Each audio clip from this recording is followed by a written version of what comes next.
American Football Stories is brought to you by Coach Paint. Coach Paint is a great tool that allows us to add graphics to player highlight clips similar to the graphics you see on TV. Coach Paint offers the ability to clearly tell a straight video while increasing retention of information in a shorter amount of time. Up your game with Coach Paint today.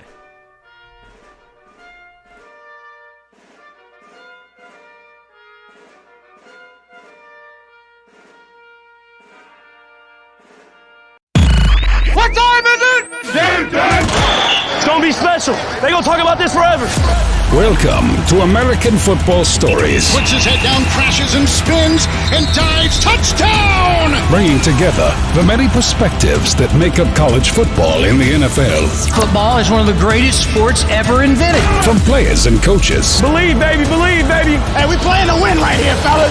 To the front office and scouts. The public is finally beginning to catch up, but they don't even know half the truth. Us against the world, let's get it. Your hosts, Robert Parker and Nick Knudsen, bring you American Football Stories.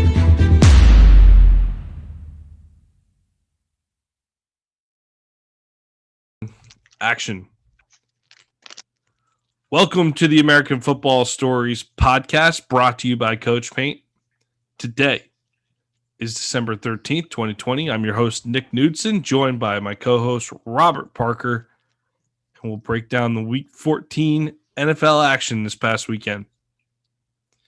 Rob, will start out in LA on Thursday night. The Rams just absolutely level the Patriots 24-3. And I was really interested to see this game because New England was slowly creeping into that wild card race with a 6-6 record after a couple of nice wins. But the Rams put them back in their place. And the Rams they're a team I couldn't have been more wrong on this year. I felt like I sold my stock early on them, got out. And they've really proven me wrong week in and week out. They're playing some good football right now.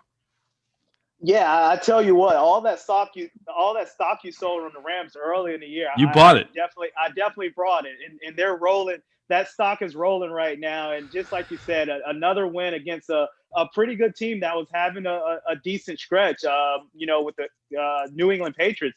24-3, but this Rams defense is just on another level, and definitely this is pretty much was the Cam Akers game. He rushed for 171 yards on a Patriots defense. Now, I know they're down a lot of players, but I've never seen a Bill Belichick defense give up 171 rushing yards, at least not in my time. Yeah, definitely. It's weird. It's weird to see the Patriots vulnerable, but key loss for them because it drops them to 6-7. And they are in 10th. They maintain that 10th spot in the wild card race. They're not done yet, but it ain't looking good. As for the Rams, critical win by them because they maintain the lead in the NFC West at 9-4. That Week 16 matchup with Seattle is looming, so that should be a good one. All right, let's go to Sunday. Chicago 36, Houston 7. And I gotta say it's tough watching Deshaun Watson try to do it all by himself, but that's what the Texans have turned into. The Bears got off to a nice start. David Montgomery had an 80-yard touchdown run right out the gate, and really Chicago just piled it on after that. This game was a blowout by halftime, and Deshaun Watson was just kind of battling after that. This Texans team's been a long year, rough start with the bad schedule. I'm not sure I see it getting much better in the near future for Houston based on what I saw on Saturday. Or Sunday? Am I overreacting to this? No, I don't think you are. And just like you said, Nick, Deshaun Watson, it was definitely tough. It was tough seeing him out there just kind of trying to make something happen, just trying to keep his team in it. And actually, coming into this game, we actually had a pod episode where I said Deshaun Watson might take this personal and outplay Mitch Trubisky because he was the higher drafted guy. But I don't think he was, pressing the issue. I just think he's devoid of talent. So I think that's what it really was. A Bears defense that's kind of been, getting ran through the ringer the last couple of weeks. I think they actually came out and played pretty decent. Khalil Mack with the safety on Deshaun Watson and Mitchell Trubisky. It really seems like he's kind of honing into his own. And he has Allen Robinson, one of the most underrated receivers to throw to. So it definitely helps him out. I tell you what, if you gave Deshaun Watson, Allen Robinson, I think Houston would definitely won this game. So that goes to show you the talent that Allen Robinson possesses.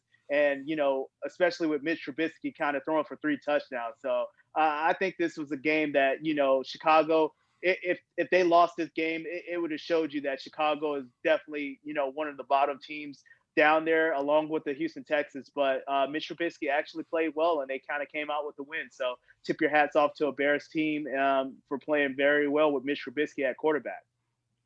Andy Dalton goes back to Cincinnati, and I think we call this game plain toast leading up to it. It about was.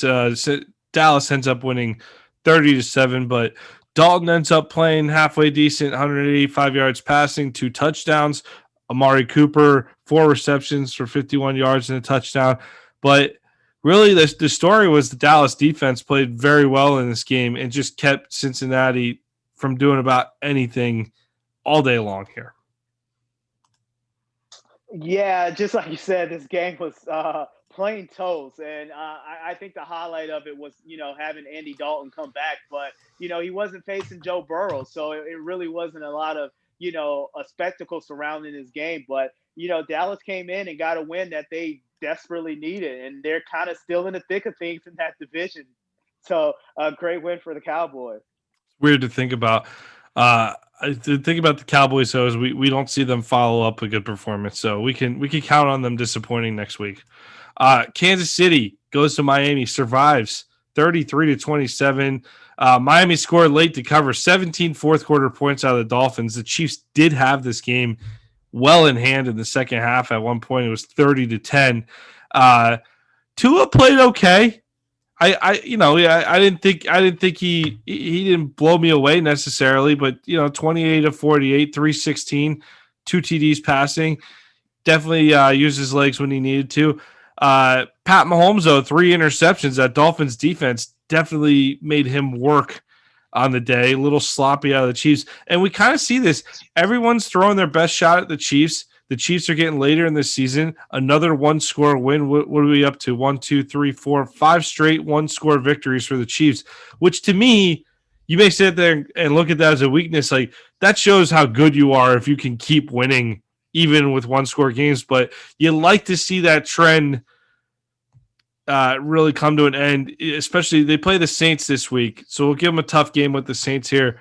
But I want to see the Chiefs really knock out the Falcons and Chargers and get ready for your playoff run, because it's time to dial it back in. It's been a long season. You're getting everyone's best shot. You don't have to worry about a perfect record. You now have control of the 1 seed after Buffalo beat Pittsburgh.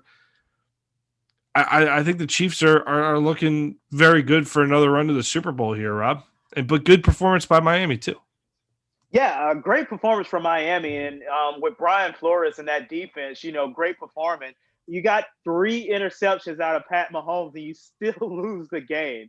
So that just goes to show you how explosive this Chiefs offense is with Tyreek Hill and Travis Kelce. It really seems like, normally, you win games because of turnovers. And, the Dolphins only had 1 turnover, and Kansas City had 4 turnovers. So they won the turnover battle, but they still lost the game. And that's an indictment of, this Kansas City offense and all the weapons that they have. So, it really seems like you try to steal a possession for the Kansas City Chiefs by creating a turnover, but they're so explosive that it really doesn't matter. So, and that's what you have with Pat Mahomes and everyone on that offense. And it seems like they're primed to make another Super Bowl run. Yeah, and the Dolphins maintain the 7th wild card spot despite the loss. So Dolphins still in the playoff hunt. They got some big games coming up though. Next to 2 of the last 3 games they play the Patriots next week, Raiders and Bills. So really all 3 games are pretty big for them.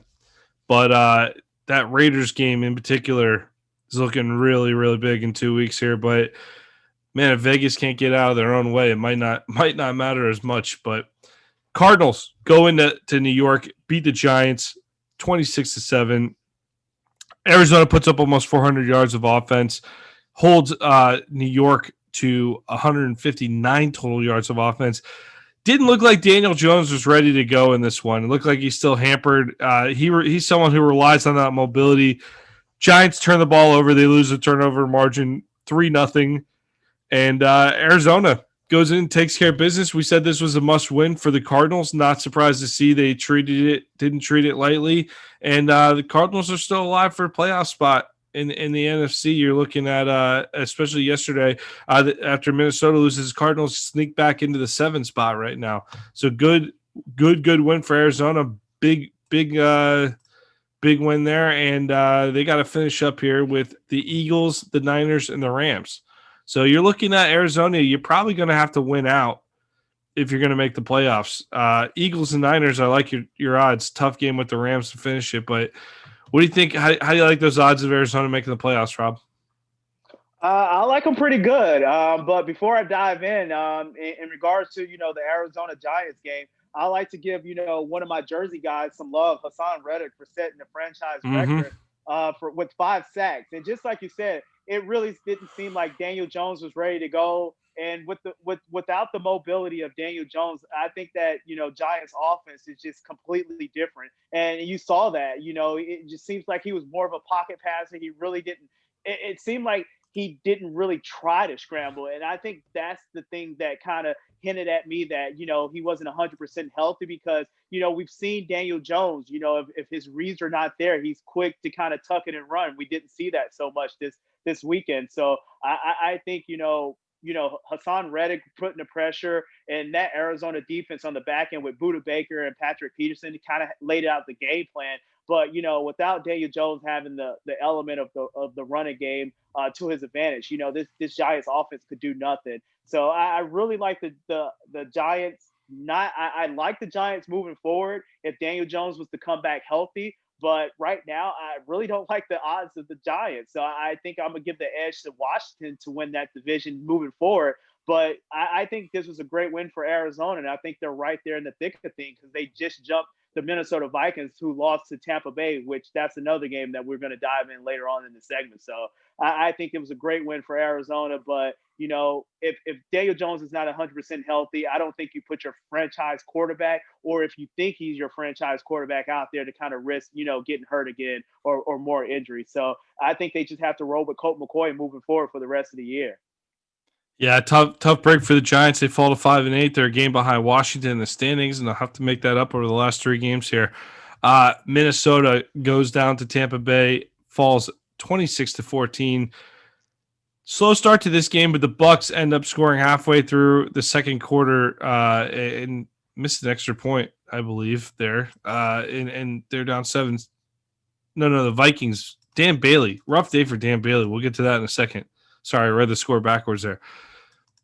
Tampa takes a 7-6 lead halfway through the second quarter, but by the beginning of the third quarter, they're up 23-6. They really controlled this game. Once they got on the board, they really controlled this game. Minnesota didn't do much on the offensive side of the football with that Tampa Bay defense having a nice day.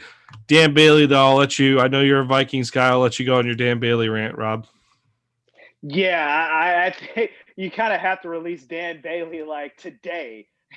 And I tell you that the reason why is because, this is not a one-off. We've kind of seen Dan Bailey miss, extra points. We've seen Dan Bailey miss field goals. A couple games ago, Dan Bailey almost, cost the game because he missed the field goal in regulation, which sent it to overtime against the Jaguars. So I think that game was last week. So we've seen Dan Bailey kind of struggle this year kicking the ball, but not only this year, ever since he kind of left the Cowboys, we've seen Dan Bailey struggle. So if in order for the Vikings to kind of make a late playoff push, they're going to need the kicking game to be, up to par, and it is really not with Dan Bailey there. So I think they kind of have to look into that and kind of make some adjustments based on what they're seeing from Dan Bailey. But you're right, this Tampa Bay defense kind of really stifled this Minnesota offense. I know Dalvin Cook went over 100 yards, but once again, they just couldn't put it in the end zone. And good game for Irv Smith, the former Alabama tight end. But other than that, you really didn't have too many bright spots for this Vikings defense, this Vikings team. But how about that throw that Tom Brady put on Scotty Miller? Now that was a dime. So I know in the news been talking about Tom Brady, throwing the ball downfield. But I've seen Tom Brady, throw the ball downfield like this year I didn't see it last year, but I see it more this year, and that's just because he has the weapons. So I think they need to play a little bit more Scotty Miller and a little less Antonio Brown. Tampa Bay, you're 8-5. You hold the sixth spot in the playoffs right now. You're a game behind the Seahawks, and you finish up with the Falcons twice, home and away, and the Lions sandwiched in between there. I like my odds if I'm Tampa Bay at finishing 11-5 and heading into the playoffs on a strong note. Right now, if the playoffs were to start today, I believe you'd be playing the Rams in the first round at LA. So you're going to have a tough first round matchup, but it's really critical. If Tampa could sneak up and grab that 5 seed, I think they're very much in play for that 5 seed to where they can open up with Washington in the first round, that NFC East opponent. That 5 seed is going to be critical. So Tampa, get those last 3 wins and get that matchup with the 5 seed in the first round. Got to do it. Denver goes into Carolina 32-27. Nice game here. I saw KJ Hamler finally coming on a little bit. The Penn State product. Nice touchdown catch. I believe it's a 49-yard touchdown reception. But really, the Broncos are one of these teams. I think the Panthers are too, where there's some pieces that work there. There's some pieces that work. These aren't just bad football teams. They got a little bit to them. It's not like the Jaguars and Jets where you're going to blow the whole thing up. There's some building blocks for the future with both of these teams going forward. And I thought it was a good competitive football game, played right near where Vegas thought it would be. And the Broncos come out with the victory. Drew Lock, 4 touchdowns, no interceptions. And he goes for 280 yards. So good day for Denver. Denver's 5-8. I think they're the quietest 5-8 team in football, Rob. Yeah, and a couple of those games, Drew Lock was out. So just imagine if Drew Lock was in those couple of games. Yeah. And I tell you what, career high for Drew Lock throwing 4 touchdowns. If he can kind of play like this and get to this level consistently, I think Denver is going to be a great team moving forward, because just like you said, they have those pieces. They have those young receivers in KJ Hamler and Jerry Jeudy. They have their tight end that can stretch the field and Noah Fant. And you know what they do on the defense side of the ball. So if Von Miller can kind of come back and restructure his contract and probably not 100% healthy, but, maybe not the Von Miller of old, but definitely can give you a little pass rush, I think you're okay moving into next season. So I really like this Denver team. And just like you said with this Denver team, this Carolina team has pieces too. Christian McCaffrey's been injured pretty much all year. Teddy Bridgewater kind of got banged up. So you kind of have pieces in both of these teams. So I like these teams moving forward and what they can build. Tennessee 31, Jacksonville 10. Jags lose their 12 straight. Derrick Henry, product of Yulee High School just outside of Jacksonville, runs for 215 yards, 2 touchdowns. Ryan Tannehill, for the record, only threw for 212. So Derrick Henry outrushed the passing game for Tennessee, and it didn't matter. It just absolutely, he looks like a man among boys whenever he plays the Jaguars. Absolutely owns the Jags of late, and it's tough watching when you know that he grew up down the street and the Jaguars passed on him in the draft. Those 2 factors make it extra irritating to watch Derrick Henry come in and dominate constantly against the Jaguars. But most impressive play of the day, outside of a couple Derrick Henry runs, A.J. Brown, one-handed touchdown receptions. Did you happen to catch that one? Yeah, probably one of the best catches on the day. But A.J. Brown, made it look easy.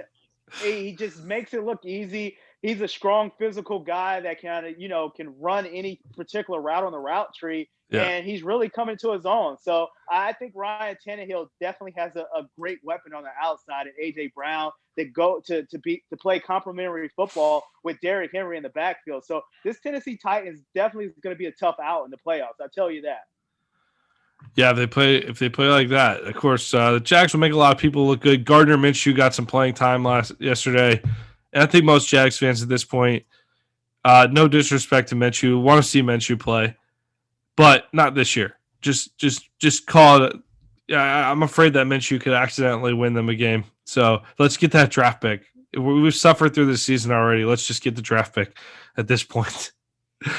All right, most important game of the day, in my opinion. Colts 44, Raiders 27, and really crushing blow to the Raiders here, falling to 7-6. You're still in the playoff hunt. You're still hanging around. But if the Ravens win tonight, the Raiders, I think the Raiders can almost kiss the playoffs goodbye. I mean, I know they have a little bit of control left in here, like their final 3 games. They got the Chargers, the Broncos, and the Dolphins. Dolphins are sandwiched in there, so it's really Chargers, Dolphins, Broncos, I should say. But the Raiders, you go 3-0 and get to 10-6. Yeah, maybe you could sneak into that playoff spot. But you got to be perfect now. You got to be perfect. And I feel like the Raiders, they've just been the last month. They've just not been playing very good football here, and maybe their heads got big playing the Chiefs. And the Ravens, if they win tonight in Cleveland, they're going to sneak back into the playoff hunt here. They're going to be a full game ahead of you. You're going to be a full game behind everyone in the playoff hunt if you're the Raiders. If the Ravens win tonight. So I'm not liking their odds to make the playoffs after this loss. On the other hand, big win for the Colts. Finally get to see Jonathan Taylor break through. T.Y. Hilton was looking like his old self, but Taylor goes for 20 carries, 150 yards, and 2 touchdowns. And did you see that breakaway run he had early in the game? Insane run. And I think this is the Jonathan Taylor that the Colts envisioned, that, they drafted. I mean, this is the type of running back that he can be, barring the fumbles. And yeah. I think that's the only problem that he has his rookie years, with the fumbling issues. But, if he can stop putting the ball on the ground and kind of run like this, I think this Colts team is definitely going to be really, really good, because they can control the line of scrimmage on both sides of the ball. So with their offensive line and with their defensive line, and we know they have one of the best defenses in the NFL. So if Phillip Rivers can kind of limit on his turnovers and Jonathan Taylor kind of run like this Colts team is definitely going to be a tough out. And I kind of put them up there in that category. I know we're talking about, the tier 1, the tier 2, the tier 3 teams. I kind of put the Colts right there behind the Tennessee Titans. And the reason why I put them behind there is because Tennessee has been there. They've done that last year. They knocked off the Ravens. So I think the Colts is right there behind Tennessee, and I think Tennessee is right there behind the Buffalo Bills. The AFC outside of Kansas City, yeah, I'm starting to see the Bills, great win over the Steelers, but really the Bills, Steelers, Titans, Colts are that next level, right? I'm leaving the Browns and Ravens out of that, but that Bills, Steelers, Titans, Colts. Any 4 of those teams, you throw that in a round robin, any one of those teams could beat each other, right? Yeah, I'm just because of the injuries that they're suffered the last couple of weeks, and just the way they've been playing, especially on the offense side of the ball. Don't break Jeremy's heart. Don't break his heart. It feels like they can't run the ball, and they haven't. The case of the dropsies lately with Deontay Johnson. You see James Washington get a little bit more play because Deontay Johnson's dropping the ball. You see Juju Smith, he's dropping the ball, and it seems like he can't, stretch the defense, within the middle of the field. It really kind of seems like Chase Claypool is kind of coming to, his rookie year and kind of falling off the way he's been playing early in the year. So I kind of take the Steelers out of that tier. That second tier where you have, the Bills and the Colts. I actually put them underneath there just because of the injuries that they suffer, in the last couple of weeks and the way they've been playing. So they were still quite competitive with the Bills, though, yesterday. They were, but once again, it just seems like they can't catch the ball and they can't run the ball on the offense side of the ball. So with that being said, a lot of the onus is going to be on Big Ben, throwing the ball downfield. And if he can kind of hold up, physically, if he can do that, that's going to be one thing. But if he can't, then I kind of take the Steelers out of there. I can kind of see the Steelers losing in the first round of the playoffs. Well, so, let's bring up the scenario we talked about on the Picks podcast, because suddenly that's in play. Cleveland plays Baltimore on Monday night, which I'm very excited to watch that game. But the Brownies, if you win this game and you go to 10-3, 1 game back of Pittsburgh, and you play in Week 17. So the Browns could technically win the AFC North still.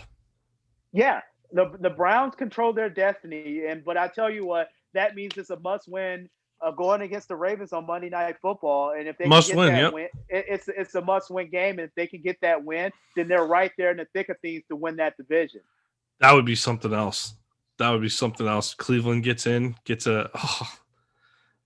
let that happen. I want to see that story. and then Pittsburgh coming in as a wild card. I'm fine with that story. That'd be a fun story to watch. All right, let's move on. Seahawks 40, Jets 3. The Jets stink at football. They didn't gain 200 yards. I don't really have a lot more to say about this game. Yeah, I said this was going to be a bounce back game in the pick spot for Russell Wilson, and it was definitely a bounce back game for him with 4 touchdowns in 3 quarters. So that goes to show you the Jets stink at football, just like you said, Nick. So nothing more, nothing less to say about this game. Don't do too many deep dives on the Jets anymore. The Packers 31, Lions 24. We saw some fight from Detroit here. The Packers were well in control of the game for most of the game, but Detroit was a tough out, and Green Bay ends up clinching the NFC North title. And with the loss we saw later on, we'll talk about it next year with New Orleans. Green Bay takes over the 1 seed in the NFC. Yeah, I mean, once again, we saw the level of play that Aaron Rodgers is playing this year. He throws 3 touchdowns, and it really seems like him and Devontae Adams. Every time he throws it that way, it seems like it's going to be a touchdown for the most part. But he's definitely getting good play from, other playmakers on that offense side of the ball. And the Packers defense is kind of coming to his own. So I think this Green Bay team moving forward is definitely, it's going to be a tough competition, with Aaron Rodgers, especially the way that he's playing. So they clinched the NFC North, and I think they're looking to kind of get that number 1 seed in the NFC. This was the most shocking result of the day yesterday. Philly 24, New Orleans 21. Hey, this Saints team, they've been missing Drew Brees, but they've had no problem rolling. It's only their 3rd loss of the season, and they came back late. They made it interesting, but Jalen Hurts really opened things up for the Eagles here. 17 second quarter points led to a 17-0 lead at the half. Absolutely shocking turn of events. Really, this whole game, like they just had control of the game. Miles Sanders, though, 14 carries for 115 yards. And I think what we saw in this game was Jalen Hurts offered some things that Carson Wentz has not offered the Eagles. And I'm going to read this tweet here from Michael David Smith on Twitter. Despite not playing yesterday, Carson Wentz still leads the NFL in time sacked with 50 sacks in 12 games. Playing behind the same injury-plagued offensive line yesterday, Jalen Hurts was sacked 0 times while throwing 30 passes. Sacks are a QB stat, not an offensive line stat. And it's hard to argue with those numbers right there. Granted, it's only 1 game, but the Saints, they have a good defensive front. They're known for getting to the quarterback. Hurts seems to be a nice change here. I mean, I was a little shocked when Wentz got benched, but seemed to work out for the Eagles. I'm going to just point that out, but the second thing I'll ask is, are the Eagles actually alive in the NFC East still, Rob? I think there are. I really do. And, just like you said, I think, Doug Peterson said that the reason why he was going to make the transition from Carson Wentz to Jalen Hurts is to kind of give the team a spark. And just like you said earlier, I think he brings something different to the table, and that's because he can use his feet. And don't get me wrong, I think Carson Wentz can kind of run the ball and scramble too, but not to the level of Jalen Hurts. So it really seemed like he had the Saints defense kind of off balance all game long. And then when you kind of throw Miles Sanders in there, which I think Miles Sanders should at least get, 15 to 20 carries a game, or if not carries, at least 15 to 20 touches a game. That's just how explosive he is as not only a running back, but as a playmaker.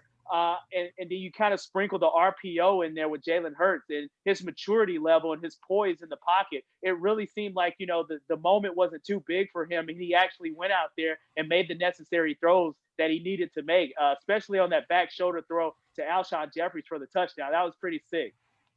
How are we liking the Taysom Hill experiment? Once again, I think you kind of put Taysom Hill with Jalen Hurts and kind of say they bring something, different that their starting quarterbacks don't, and that's the element of the run game. But at this point, I think Jalen Hurts is a better, thrower of the ball than Taysom Hill, and we kind of saw that, and that's what it kind of came down to. Taysom Hill kind of left some throws on the field that he wished he could have back. Jalen Hurts didn't really leave too many throws on the field that he wished he had back. So I think that was the difference of the game right there. I saw one throw in particular. He had Emmanuel Sanders wide open in the end zone, just completely overthrew it out of the back of the end zone. I like what I see from Hill. I don't see Hill being much more than a backup in this league, though, from what I've seen. I just happen to think he plays for a fantastic organization and a great coach who knows how to use him. But it's a little shocking to me that you don't even give Jameis Winston a sniff right now, especially when you're down 17-0 at halftime. Jameis Winston doesn't get a look in the third quarter or anything. I don't know.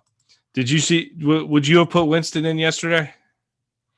No, I wouldn't went that far and kind of put Jameis in because New Orleans on the offense side of the ball they were moving the ball. Yeah. I just think they just kind of got stagnant when they got in the red zone area. But I think Taysom Hill's been playing lights out. It really seems like him and Michael Thomas kind of coming to their own and kind of finding each other. But once again, I think they could have ran Taysom Hill a little bit more. But being down 17-0, it kind of messes up that game plan where you kind of want to run Alvin Kamara and Taysom Hill in the RPO game. Well, the Saints, you lose. You're still very much in control of the NFC South, but you lose that one seed. So got to fight with the Packers over the last 3 weeks to get it back. The Eagles, 4-8-1. You're 2 games out of first place. You have that game against Washington, so you're really 1 game out because you got to win the Washington game. Arizona and Dallas, Washington. At Arizona, at Dallas versus Washington to finish the season. Hey, we could see a final regular season game here against Washington that's playing for the NFC East, Rob. That's very possible still. Yeah, and I would love to see that, final game kind of be, the playoff game to kind of get into the playoffs. I think I would love to kind of sit back and watch that one unfold. The Atlanta Falcons fall, believe it or not, in the final seconds of the game. Can you believe that? They didn't get it done in the final seconds of the game. 2017 against Chargers. I thought the funniest thing I saw on Twitter yesterday was Atlanta tweeted out the Spider-Man meme with the 2 Spider-Mans looking at each other, pointing at each other that looked the exact same. They had the Falcons and Chargers logo on it. Because it's like, I mean, this is not a pretty finish to the game here. Atlanta throws 3 interceptions in the second half, including their final 2 drives. They threw picks, but there were 3 drives in a row where Matt Ryan threw an interception, Justin Herbert threw an interception, and then Matt Ryan threw an interception before Herbert led the Chargers down to kick the winning field goal. So neither team was seemed particularly like they wanted to win this game. We saw some more clock mismanagement at the end of the first half with the Chargers too. We've seen a couple things out of Anthony Lynn as a head coach with some clock mismanagement. What's going on with that, Rob? Like what do we need to see from Anthony Lynn to give Chargers fans some encouragement going forward? Because I'm thinking he might be on the hot seat. Yeah, I think you got to see a couple of wins down the stretch, and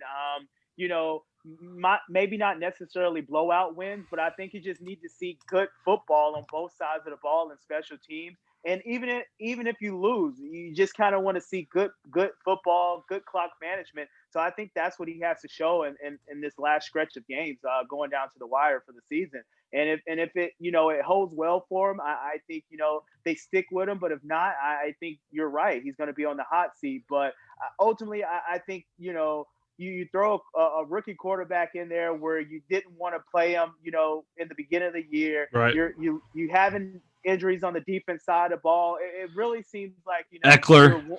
You're one injury away, and then Austin Eckler gets injured. You finally get some back, but it's kind of too late. So I think this season is kind of a one-off, and maybe the seat is hot, but you definitely have to stick with him at least for one more year. I'm with you on that. He's had terrible luck with the injuries. I mean, even look at a guy like Derwin James can transform an entire defense, especially when you got that front 4 that you have with Melvin Ingram and Joey Bosa up front there. So it's something where you'd like to see that full team get a shot next year. But you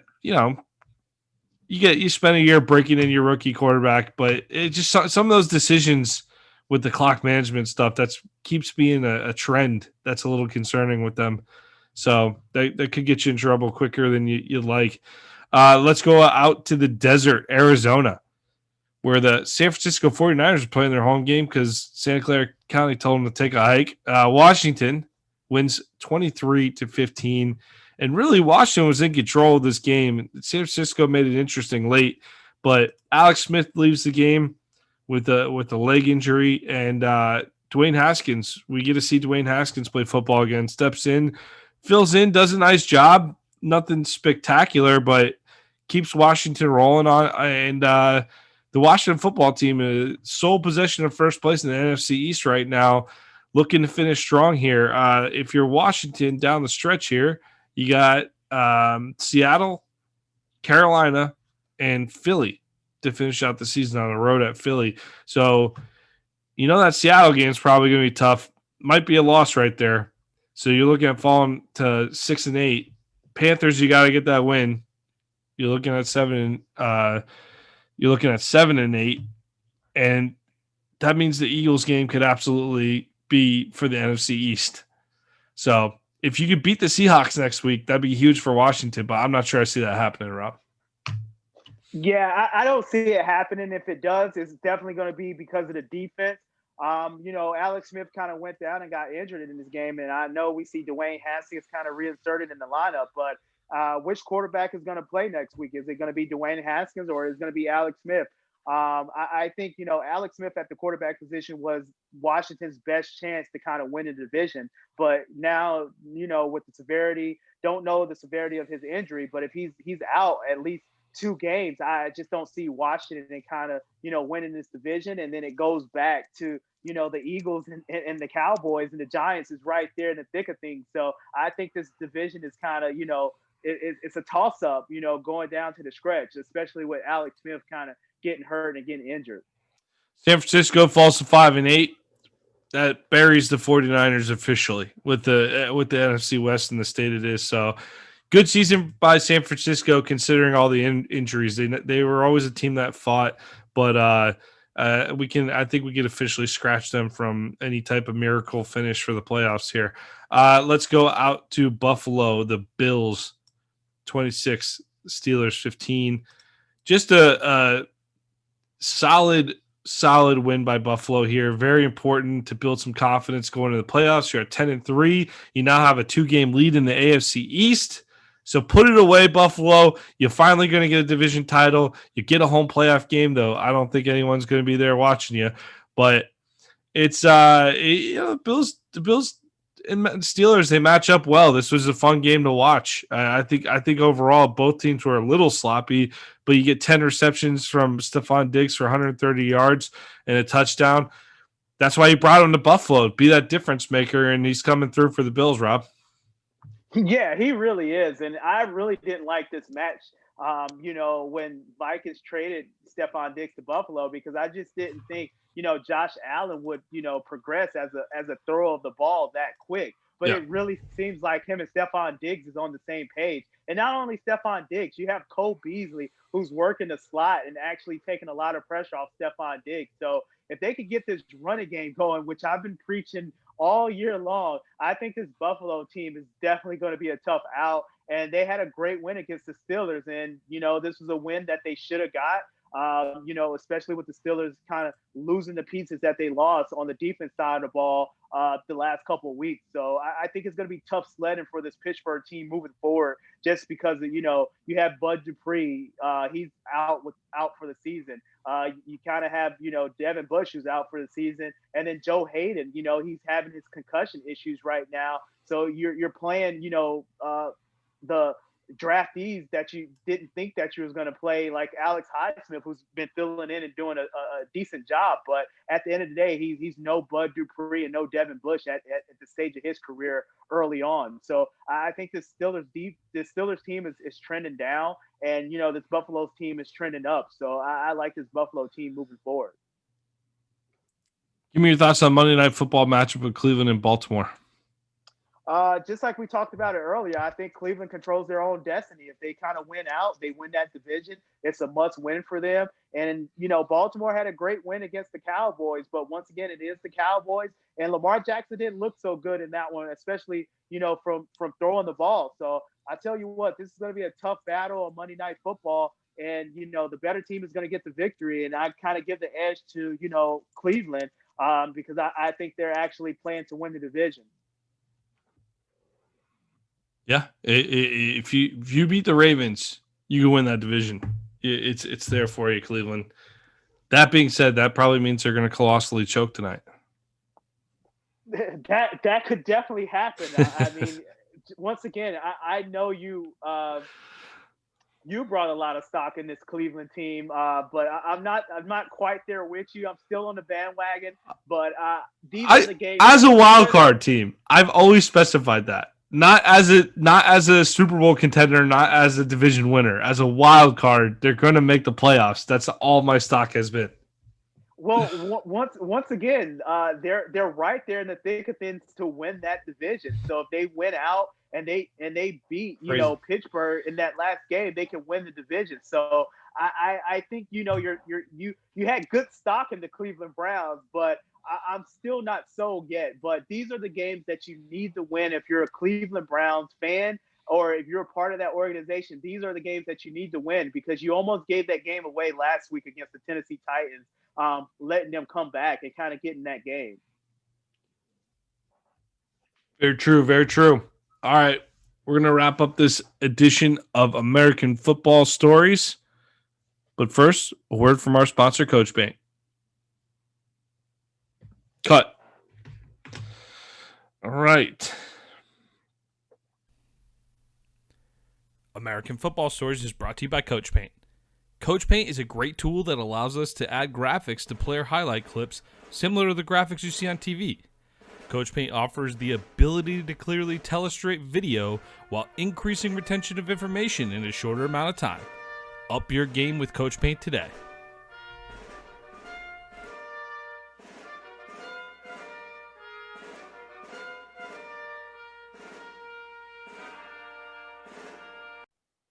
Thank you for listening to American Football Stories podcast. Please subscribe to our YouTube channel, American Football Stories. We are working to grow our network on YouTube and we'd love to have you subscribe.